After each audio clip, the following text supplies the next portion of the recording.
যারা স্লিপ পান নাই তারা ভিড় করে মনে হয় লাভ নাই, যারা স্লিপ পেয়েছেন তারা একটু কষ্ট করে সারিবদ্ধ করে দাঁড়ান। ধন্যবাদ জয়ের ভাইকে। বন্ধুরা, আমরা আগিয়ে বলেছিলাম আজকে আমাদের এই ক্ষুদ্র প্রয়াস ভাড়াটিয়া পরিষদ খিলগাঁও থানা কর্তৃক আয়োজিত এই যে একটি মহতি উদ্যোগ, এই উদ্যোগকে স্বাগত জানিয়ে আমাদের মাঝে উপস্থিত রয়েছেন এস.এম. জহিরুল ইসলাম ভাই, ঢাকা সাংবাদিক ইউনিয়নের সিনিয়র সদস্য। তো বন্ধুরা, আমরা যেটা বলতেছিলাম, লাগামহীনভাবে নিত্যপণ্যের দাম বেড়েছে, ভাড়াটিয়াদের নাবিশ্বাস।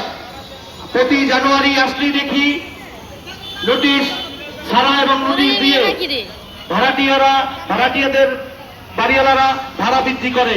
আমরা বিনয়ের সঙ্গে বলতে চাই, আমরা আপনাদের এখানে থাকি, আমরা বিভিন্ন জেলা থেকে বিভিন্ন শহর থেকে আমরা এসেছি আপনাদের এখানে থাকতে। অবশ্যই আমরা আপনাদের সন্তানের মতো, অবশ্যই আপনাদের পরিবারের লোক। আগামী এই দেশের ক্রান্তি লগ্নে আগামীতে জানুয়ারিতে যেন বাসা ভাড়া বৃদ্ধি না হয়, এদিকে আপনারা লক্ষ্য রাখবেন।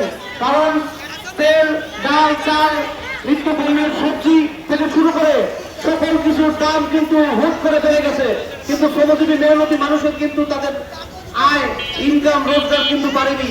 অতএব আপনাদের কাছে বিনয়ের সঙ্গে বলতে চাই যে এই যে আপনাদের পরিবারের সদস্য ভাড়াটিয়া, তাদের মুখের দিকে তাকিয়ে আগামী জানুয়ারি মাসে আসলেই যে আপনারা ভাড়াটা বাড়াবেন না, আপনাদের কাছে অনুরোধ।